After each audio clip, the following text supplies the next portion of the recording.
I think this is our fifth lesson today, about Talmud. Um, and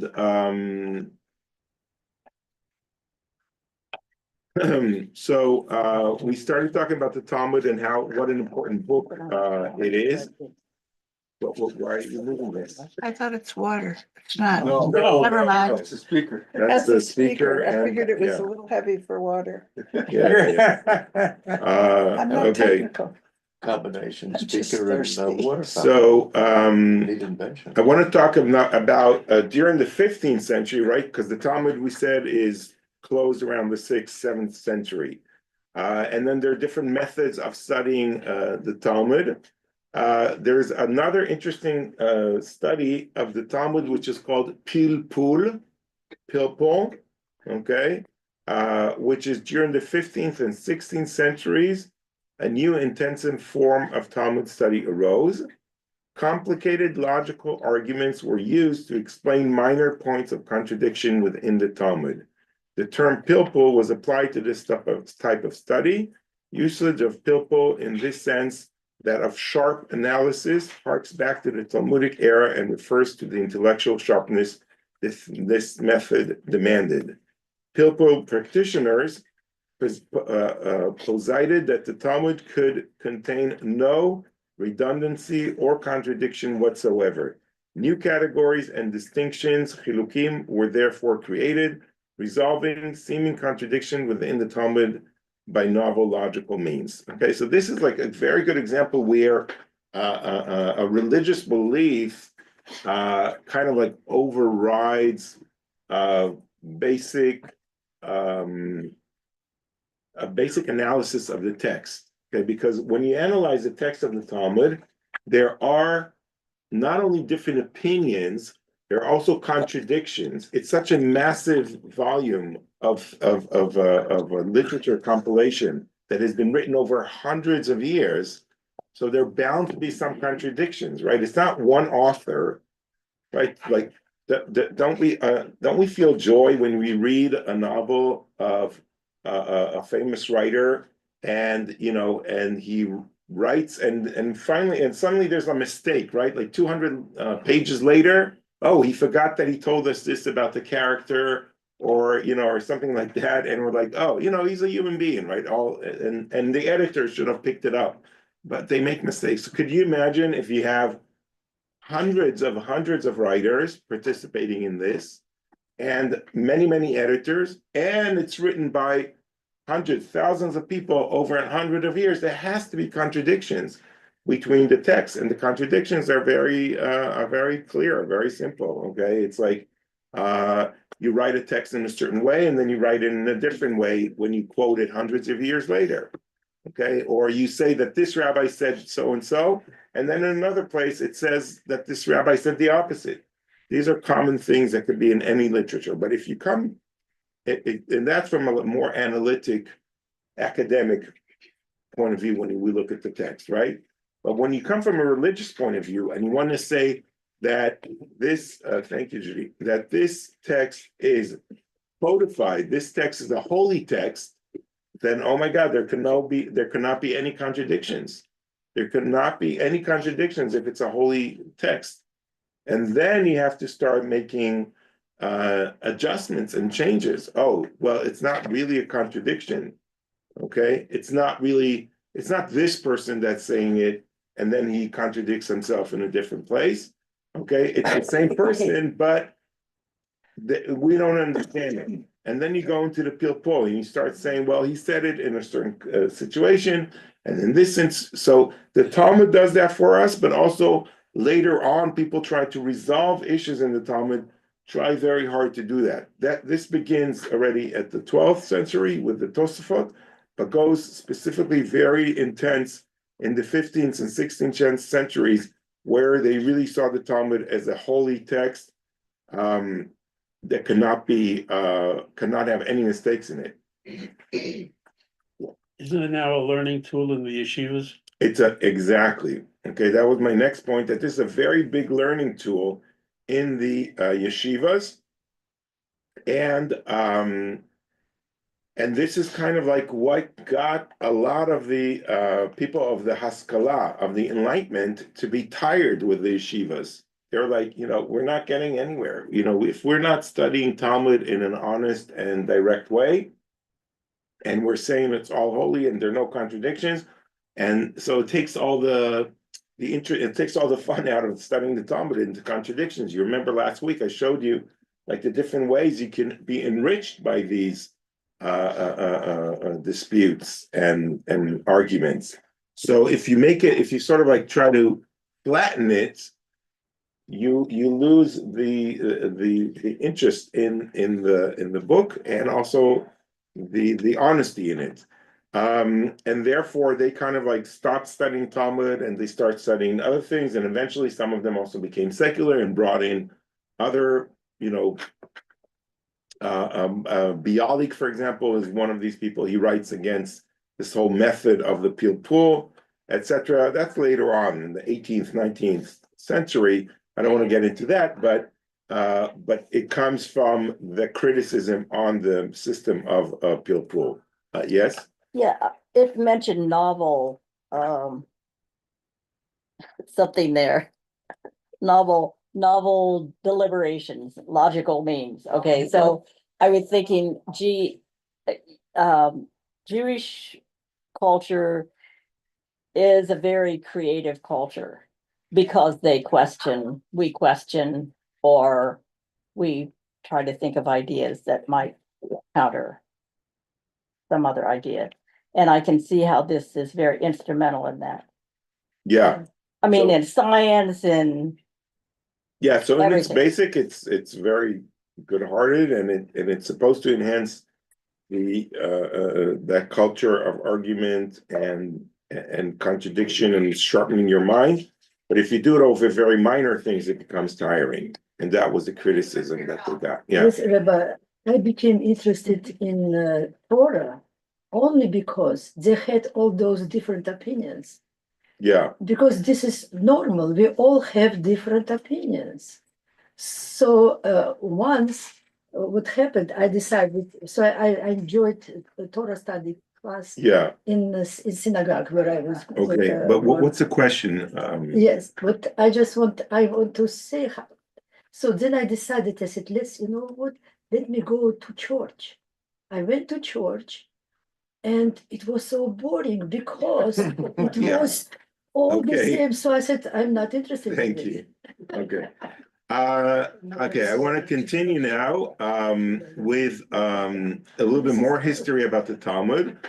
Full-scale attacks on the Talmud took place in the 13th century in France, where Talmudic study was then flourishing. In the 2030s, Nicholas Donin, a Jewish convert to Christianity, pressed 35 charges against the Talmud to Pope Gregory IX by translating a series of allegedly blasphemous passages about Jesus, Mary, or Christianity. Okay, there's a quoted Talmudic passage, for example, where a person named Yeshu, which is Jesus, who some people have claimed that Jesus of Nazareth, is sent to Gehenna, to hell, to be boiled in excrement for eternity. Okay, so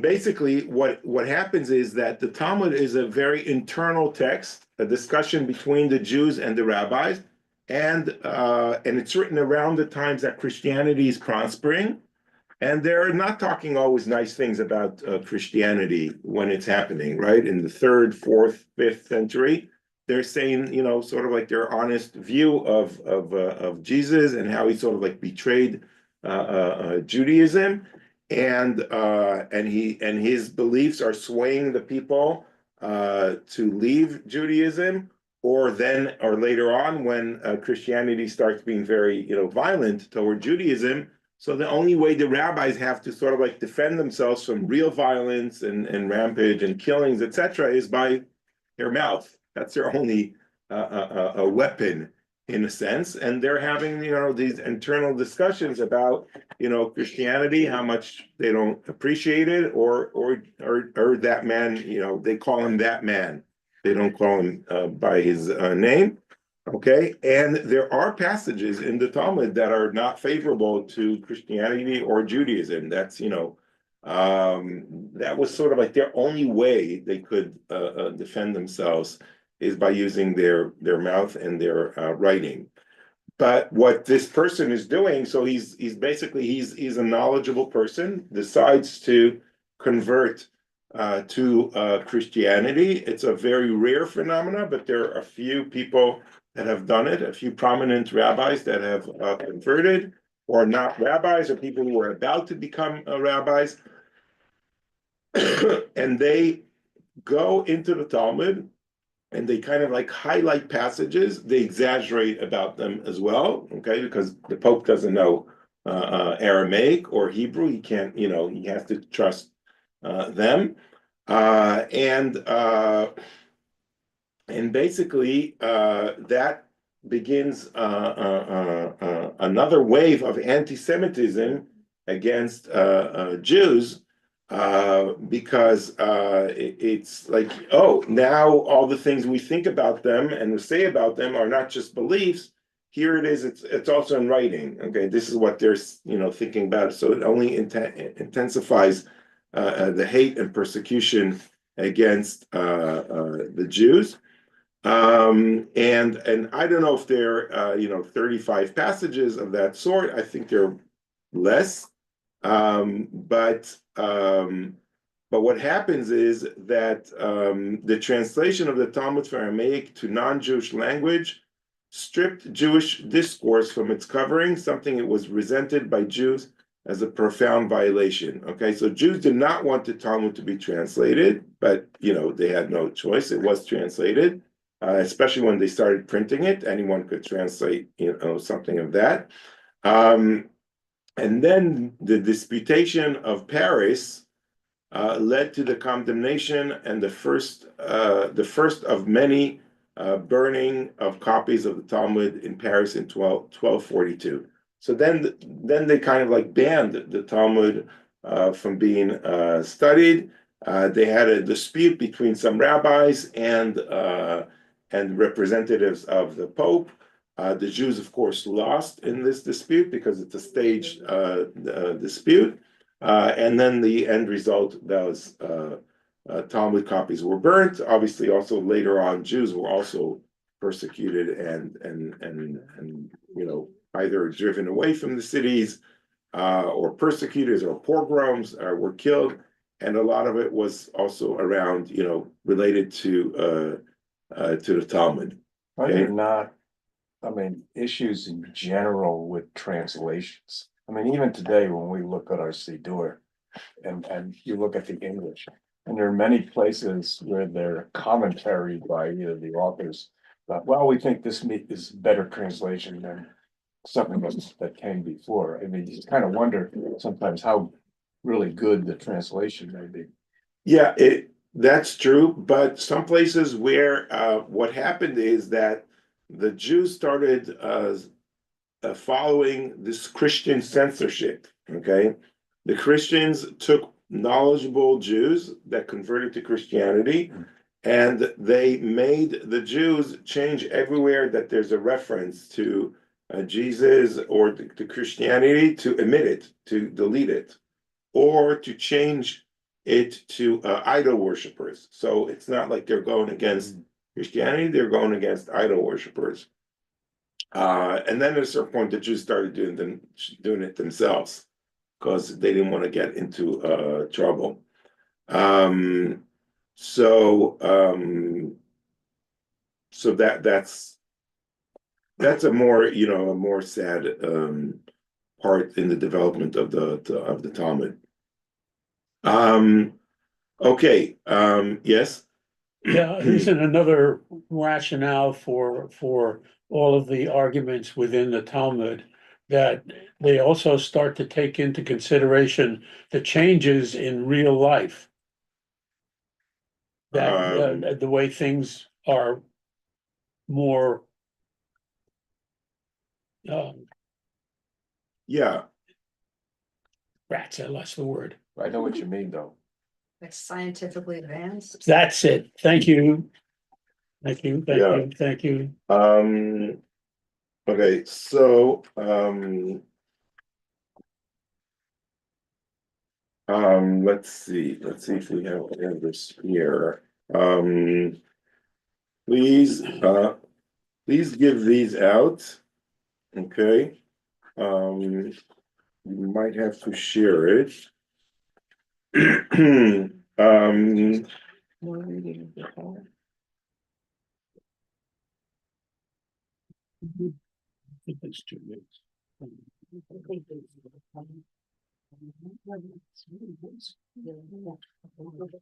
okay, so this is a Talmud page. And this is actually the first page of the Talmud. A page is called a daf.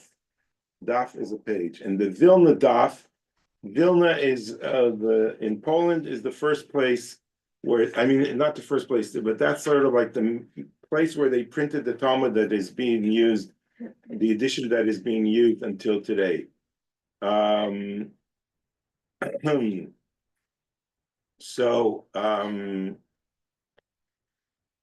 here's a photo of that same page. Okay. How late you can say the Shema. Right. This is how late you could say the Shema.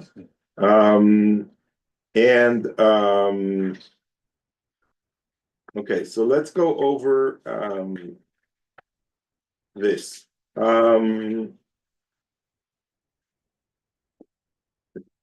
All in the middle, okay, you see where it says chapter name, kind of like in the middle, and the top in the middle. It says the Vilna Daf, a standard page of Talmud, and under it, it says chapter name. Okay, so the chapter name is Me'ei Matai, from when. Okay, so it's, on every page it will be like this. Every page of the Talmud. Okay. Okay. Then in the middle would say chapter number. Perek is chapter, and Rishon is one, is first. So it's chapter 1. And on the left it says tractate name. Okay. Brachot, which means blessings. So every Talmud page, if you want to know where you're at, you'll see it. It will be that way. Now, if you want to know exactly what page you're on, so that's a little bit to the left. You see the letter Bet. Okay, so that's the daf number, the page number, and it's double-sided. One dot, you see it's a bet and there's a dot after it. Okay, means it's side A. And if it's going to be 2 dots, which if we would turn the page, we would see 2 dots, it would be the second, it would be the second side of that daf. Okay, so a daf is like 2, right? Like there's a single page and a double, like both sides, right? Double-sided. So in Hebrew, one side is amud, and 2 sides is daf. Okay, now going to the middle, the blue part. We mentioned that short last week. Okay, in blue we have the Mishnah. Okay, and if you remember, the Mishnah is from the land of Israel, and it was edited around the year. Do you remember what year? 220, correct. Okay, 220 CE. Okay, AC. Common era. Then in the yellow under it, okay, you see where it says Gimel, Mem, and apostrophe. That's the Gemara. Okay, and that is the commentary on the Mishnah. Okay, and the Gemara we said is edited around the year 550 in Babylonia. Now, if we move to the right, okay, so you see it says Rashi's commentary. Okay, so always on the binding side, the heart of the book. Okay, so Rashi is always to the inside. Okay, because if you flip the page, you'll be on the side that's close to the binding, right? And Rashi is a commentator from northern France who lived from the years 1040 to 1105. And I talked to him briefly last week. He has a commentary on the entire Talmud. And it's very hard to figure out the font, because the font is called Rashi font. Where was Okay. that developed? It was like a quick way of writing the Hebrew. Oh, He probably developed it. He kind of like developed, it's like when you have a cursive writing in English. So this is like a quick way of writing it in Hebrew. And I didn't bring it to you today, but there are a lot of charts that sort of like help you see both of them. A better word would be shorthand, right?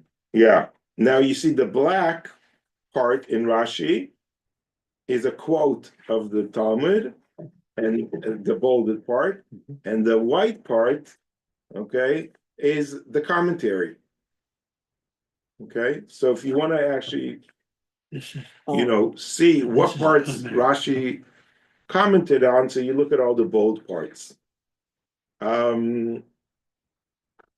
Okay, below that, in red, it says this is the binding side of the page. You understand what I mean? What I mean when I say binding side? yeah, it's where the Yeah, book is where put together. Yeah, okay, good. Below that is Masoret Hashas, which gives cross references to elsewhere in the Gemara plus textual variants. Okay, so this is a very interesting tool developed in the medieval by, I forgot the name of the rabbi that did this, but they were like so knowledgeable. It was actually a group of rabbis so knowledgeable, they cross references anywhere in the Talmud that talks about the same passage, or if anything here is quoted somewhere else, they would write it. They would write where it is. So you see inside the text, the inner text of the Mishnah and the Gemara, you see these little letters inside. So if you want to know what that letter is, you would go to one of the tools that are around. Okay, these are all called tools. All the commentaries and all the cross references and these like entire encyclopedias in itself. These are books in themselves that are around the Talmud. These are all called in Hebrew nosei kelim, which is tool carriers. Okay, they're like you're carrying a kit of tools all around you to help you understand the Talmud better. Is it like a bibliography or? No. Yeah, in a way, it's Oh. like bibliography. Yeah. Or footnotes. It's more, or footnotes. Footnote, Footnotes, yeah. there are a lot of different things Yeah. here. You Yeah. said that. Yeah, it's not bibliography, it's more No, footnotes. no. Yeah. You said that there are a lot of editions of the Torah. Are they all put together just like this? No, this is for the Talmud, not the I Torah. meant the Today we're talking Talmud, about the Talmud. excuse me. Oh, yeah, there are many more. Yeah, I showed them last week. They're like, and each, Right. there are a lot And more. they all have this. These are the same- ones that were chosen to put on the Vilna daf. Okay, so the different editions have different layouts. Yeah, but this is the layout that's sort of like the popular. This is one that's used today Okay, everywhere. thank you. Okay, so under that, you have Hagaot. Oh, there's nothing about him. Hagaot Abach is just like Yeah. It is someone that basically is telling us there are other versions. So they went through manuscripts and they said if there's a variant in the text, they're telling you this here as well. So just make a note to yourself when you're learning this, It's telling the person who's learning, know that other places, and there are other manuscripts that tell different things, okay? Then there's Gilyon Ashas, marginal notes by Rabbi Akiva Eger, who lived in Prussia, 1761 to 1837, one of the great rabbis of our time. That's much later. Much later, okay? But he wrote many, many commentaries, and some of them are here as well. It became like a tradition to study all his commentaries as well. Where's that on this? I'm sorry, Well, sure, where is that? Prussia? No, I mean, the, Oh, Oh, where it says Mishnah, below. Right-hand oh, yes, side. okay. On Thank the you. right, all the way in the right, Thank you. okay? Okay. Small little tiny commentaries, it's very hard to read them. But when you have a book this size, okay, so it's easier to read it, okay? But still, you need your glasses. Okay, under that is Haggaot Bach. Oh, here it says what it is. Marginal notes by the Bach, Beit Chadash, Rabbi Yoel Sirkis. Okay, I think he's from the 18th century. And below that it says Gemara, okay? Commentary on the Mishnah. We talked about that. Okay. yeah, and this- Now we go all the way to the left. Okay. What do we have on the left? So first of all, we have the daf. We explained that part. Under that in blue, okay, the Ein Mishpat Ner Mitzvah gives you cross references to halachic codes like Mishnah Torah. So in the Talmud, we said there are a lot of laws. So any law that is discussed, this is like they gathered all of them and they say, oh, it appears in this, and this rabbi talks about this law. So you can go, I want to learn more.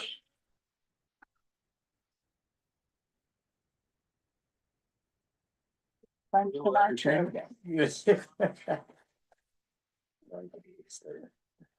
you. When we want to know what one rabbi talks about it in a different place, so here's a very good way to look at all the laws of the Talmud in a very systematic order. When, Under that, yeah, when students study Talmud in yeshiva, do they study it all? Or is it selectively chosen as to what portions to study? I mean, there's tremendous volumes of. yeah, that's a very good question. They don't start from here. They usually start from the Baba Batra, Baba Metzia. They start more with the monetary issues. Oh, Okay. It sharpens their mind more. Okay. And this is more considered easy stuff. Okay, for them. Okay, under that, Torah Or gives you the full verses from the Tanakh that are cited in the Gemara. So there are also parts from the Bible. There are verses from the Bible here in the Mishnah and the Talmud, the Gemara part. So you want to know what is the context. And I don't want to now open up the Bible and if I don't know it by heart. So they help you here and they bring the actual verse that they are discussing in this passage, the verses that are being discussed. Okay. Under that is the Tosafot, which is additions to Rashi's commentary. They function like extensions of the Gemara discussions. Okay, so they are like on the outer side of Rashi. So if Rashi is also always on the inside part, so the Tosafot are on the outside, but they are very close to the text. Okay, so it's like it goes in way of importance. So the Mishnah and the Gemara are in the middle, they are the most important, right? And to the right is Rashi, who's important, and the Tosfot are also very important, but not like as Rashi, because he's also always on the inner side. And the Tosfot are very lengthy discussions about Rashi. They a lot of time they quote Rashi, and then they say, we don't really understand why he said this, which means which they want to say it's nonsense, okay? It doesn't make sense why he said that, he was wrong. But they don't want to say it that way, they want to say it in a polite way. Okay, so sometimes, so one of them is even Rashi's grandson, Rabbi Tam. And he says, I don't understand why my grandfather said this, okay? And he wants to say, like, my grandfather was wrong, okay? But he has to say it in a nice way. Is this also written in the Rashi shorthand? Yes, yes. So it's in Rashi Script font, So yeah. it is this Um, line, then go over to here. And Okay. and they dispute between themselves as well. One passage could be a few rabbis discussing between themselves. Naomi wants to know if the bottom paragraph is part of the Tosafot.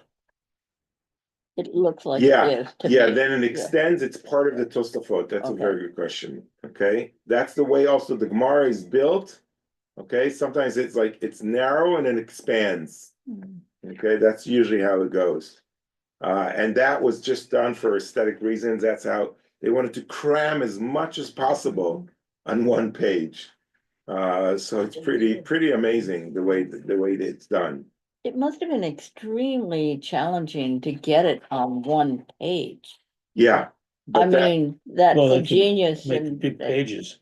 yeah, yeah, it's but it's a very, genius in Look how small itself. the font is, even in a big book, you'll see it's not very large. yeah, it's not that large. This is like just the compilation of this is enormous. Like just the thought that you could put all these, because you know, but it makes sense because if you make this like your main text, okay, so you want to have the translation, you want to have commentary, you want to advance yourself as much as possible without having like this would be like 20 books out open, and you would miss a lot if it won't be all on one page. Well, this is even better than what you have to do with the computer these days when you are referred to another page Right. and you have to swipe right or left or whatever it is. This is really better. I know it is brilliant, and actually a computer cannot do this yet. And what's Um, the bold is the bold type inside or the bold? So these are the quotes from the Gemara. Okay, so the Oh, bolded parts in the Tosafot, it's just like in Rashi. It's like the bold parts are the quotes from the Gemara, and The Gemara, it's gone. okay, Yeah, um, this is the Gemara. This is the Gemara. Yeah, but Oh, Right. from Rashi, yeah. Okay, and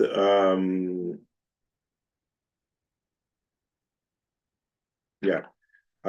So they use, so the Tosfot use like very, language like Rashi said this and this, and then they say we're wondering why you made this commentary, okay? Because it's so simple that like it's a contradiction, and then they say, and it also difficult for us why he's saying this and this. So they go on and on with the questions about, and sometimes they answer the questions for him, okay? And sometimes they just dispute him.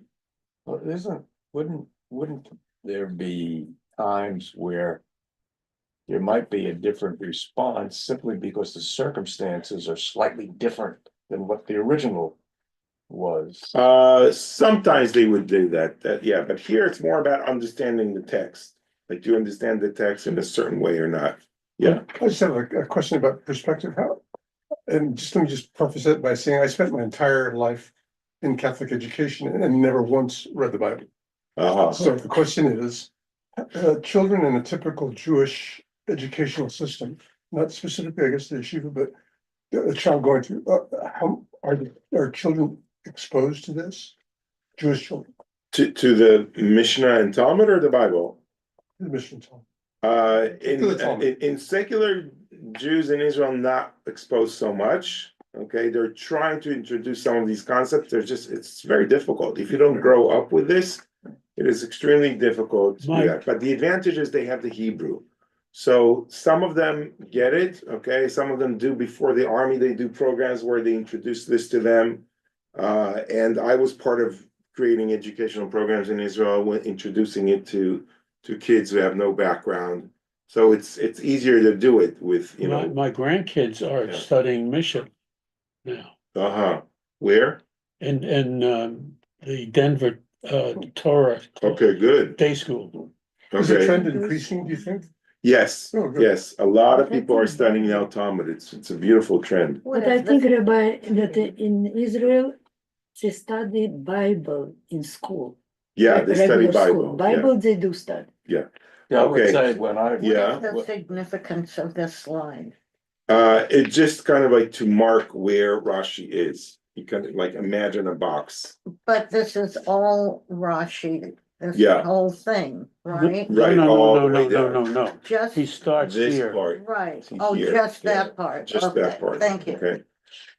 Okay, and then we'll find, go down below, you'll find different additional commentaries in the outer margin, depending on the tractate. Here we have Rabbeinu Hananel, okay, Rabbeinu Nissim, and others, okay? So that's also important to understand that they're around, these commentaries Oh. change, Yeah. because some of them, Talk about not everyone had the time like Well, Rashi, this is all Torah. okay, to write Yeah. commentary for the entire There's Talmud. more Rashi was commentary. extra Yeah. talented. Did he have time? I don't know. He was also a winery. He was a very rich person. He was a very good businessman. He had very good wineries. And he wrote commentary for the entire Bible, for the entire Talmud. He wrote books. He probably did not sleep a lot, maybe 2 hours a day. And he was just up studying all the time and writing and writing and writing. One of the most brilliant people. And not everyone had the time, the ability to do that. Mas. Okay, I No. was told once Didn't that see it. let's, There. the Okay, Talmudic thank you. scholars, whether it's from Mishnah or Gemara, well, it was kind of astounding because they knew everything that was Yeah. written. So sometimes they'll bring in stuff and people say, where did that come from? But they knew all of the literature when they were discussing Okay. this. okay. But what I think But I now, was trying to to, Naomi's question, okay, about how this was done, okay, so here's the first page of the first printed edition of the Jerusalem Talmud, printed 1523 in Venice by Jacob Lowy, the Lowy collection. Okay, so this is not the Babylonian Talmud, but this is how it would look if you would not have commentary. Okay, and this is their handwriting. Someone put in some kind of commentary, but if they did it in handwriting and it's not very clear what it is, but this is how it looked at the beginning, before they started adding all these commentaries around. And today, when you open a Jerusalem Talmud, it would look similar to the Babylonian Talmud, all many commentaries around. It's interesting, it also says Rashi's commentary, but Rashi does not have a commentary for the Jerusalem Talmud. Okay, it's a pseudonym, someone said, "Oh, I want to make it to the Jerusalem Talmud. I'll call my commentary Rashi." Okay, and later on we realize it's not Rashi, it's not his style, it can't be Rashi, and many other reasons that make it clear. It's like a. what I was trying to say before is as times change, as Sandy said, and technology comes in, and it's no longer an agricultural community, it's a business community that goes, it's either in commerce or manufacturing or something like that. And the laws may have to change because they're no longer laws. There's no field to leave a quarter of the field for the poor. Yeah, that changes laws, so that would change. Okay.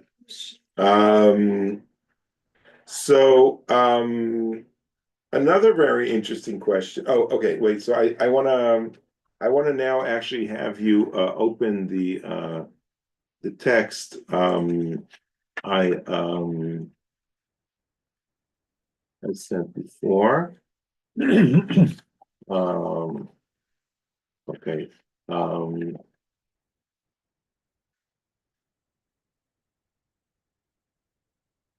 Okay, so go to the next page.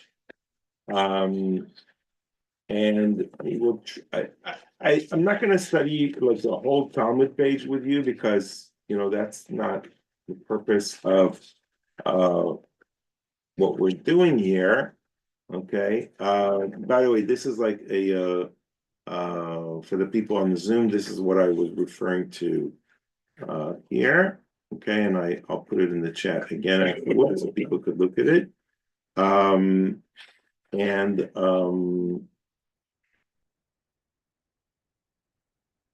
Okay. So everyone has this text. Okay, so now we're going to read what that small print is so hard to read. Now I've enlarged it, and it's also in English with English translation. So what is our Mishnah talking about? The beginning of the tractate of Brachot. Okay, so it starts with an explanation. The first tractate in the first of 6 orders of Mishnah opens with the discussion of the recitation of Shema. As the recitation of Shema encompasses an acceptance of the yoke of heaven and of the mitzvot, the commandments, and as such forms the basis for all subsequent teachings. The Mishnah opens with the laws regarding the appropriate time to recite Shema. Okay, so Elizabeth, I'm going back again to you. When you recited yesterday the Shema, okay, it is because you accept upon you the yoke of heaven and of the mitzvot. So when someone converts to Judaism, so this is the first passage they say is the Shema. The Shema is a very central prayer in Judaism. We don't like saying about anything in Judaism that it's the most important, because everything is important in Judaism. So we say it's one of the most important. So it's a very central prayer. Okay, so the Mishnah asks us, the Mishnah, compilation of law, from when, okay, that is from what time, does one recite Shema in the evening? And then it answers, from the time when the priests enter to partake of their truma. Okay, truma is their the part of the tithe, right? That they get different gifts from the people, right? You have to give a certain percentage of your crop to the priests and to the Levites and to the poor. So the part that goes to the priest is called truma. It's like donated to the priest, and it's theirs. No one else can eat it. It's holy to them. Sacrifices. Part of the sacrifices also. Yeah, and also part of the sacrifices. Okay, so the time they enter to eat their part, okay, in the evening. So that's the time they start in the evening. So that's the time you start. You're able to start reciting the evening Shema. And until when does the time for the recitation of the evening Shema extends? Until the end of the first watch. The term used in the Torah to indicate the time for the recitation of the evening Shema is beshoch becha, when you lie down, which refers to the time in which individuals go to sleep. Therefore, the time for the recitation of Shema is the first portion of the night, when the individuals typically prepare to sleep. And that is the statement of Rabbi Eliezer. The rabbis say the time of the recitation of the evening Shema is until midnight. Okay, and Rabban Gamliel says one may recite Shema until dawn, indicating that Beshoch Becha is to be understood as a reference to the entire time people sleep in their beds the whole night. Okay, so here we have a classic Mishnah where we have, first of all, we have one opinion about what time you're supposed to start reading it. And you're supposed to start reading it in a very weird time, which is when the priests enter to eat their share of the their partake in the Truma, okay, in the gifts that they get. Which, like, what kind of time is that? Okay, and then the Mishnah goes right away and saying until what time, and then we have 3 opinions. Rabbi Eliezer says, well, the time that people go to sleep, which is around, the third, then if the night is divided into 3 parts, okay, let's say the night begins at 6 until 6 in the morning, okay? So the first part okay, would be 6 to 10. People go to sleep at 10, so that's until the time. And other people say, no, it could be midnight, okay, it would be till 12 o'clock. Okay, that's the sages, the rabbis. And Rabban Gamliel said, no, it could be till 6 o'clock, or it could be actually be till 5 o'clock, because 6 o'clock is the sunrise, 5 o'clock is like the dawn. Okay, and then once it's dawn, it's not nighttime already. So if it's not nighttime, you cannot recite the evening Shema. Okay, then you have to recite the morning Shema. So if you didn't recite it until the nighttime, you missed it. Okay, and then it goes on and on. Now turn the page. Okay. That's the story at Passover, where we talk about the coming of the people from a wedding hall or from a party, and they saying, rabbis, it's time to say the Shema. Yeah, that's it. We skipped that, but yeah, you're right. I remember being told, and I don't know whether it was Rabbi Shulman, but when you looked at this tractate, it seems such a trivial question. When you should say the Shema. And what I remember being told was, hey, the rabbis had all these young men, and you see returning from a party. Well, as if the only time they went out, young men go out and enjoy themselves. And so they were religious Jews. And so that's why they put this question. Okay, so so let's go back to the page, okay, because you all want to hear the rest of the story. So I'll go back to the next, the page number 1. Okay, the bottom of the page where it says 4, number 4. So now the Mishnah relates that Rabban Gamliel practiced in according with his ruling, meaning he not just preached that you could read the Shema until dawn, he actually allowed people to do that. Okay. And there was an incident where Rabban Gamliel's sons returned very late from a wedding hall, okay, which is a very interesting way to translate this, because the Hebrew says Bet HaMishteh. Bet HaMishteh could be wedding hall, okay, but the more direct translation is the bar. Okay, okay, because bet is house and mishteh is drinking. Okay, so The tavern. Yeah, the tavern. Okay, so where do you drink? You drink in the bar. You also drink at a wedding, but this is like they didn't want to make them sound like Libertines. Party boys, Yeah. or something like that. They wanted to give them like a better. So the translation here is like trying to smooth things a little bit. Do we say this only once, or we can say a few times, Shema? Yeah, you say this, you're supposed to say Shema twice. That's it. Okay, it says Beshochbecha uvkumecha, when But you I lie say it in the down evening. and when you rise. But in the evening, Only once, yeah. You say it once, but there's also to do the obligation of reciting the Shema. You could say it as many times as you want, but to fulfill the obligation, one is there's one mandatory in the evening and one mandatory in the morning. And later on they'll talk about the morning. When can you start reciting the Shema, and when is the latest time in the morning you can recite the Shema?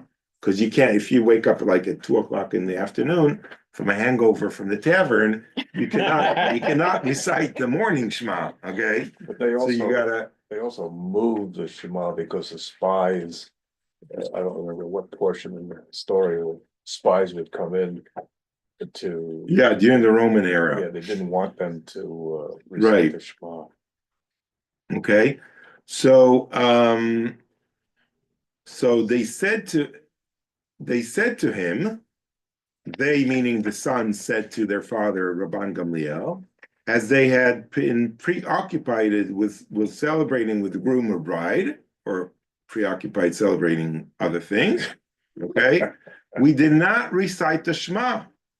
Okay, so they're good kids. Okay, they're like coming back. Their dad is worried. He's like waiting for them. It's like, where have you been?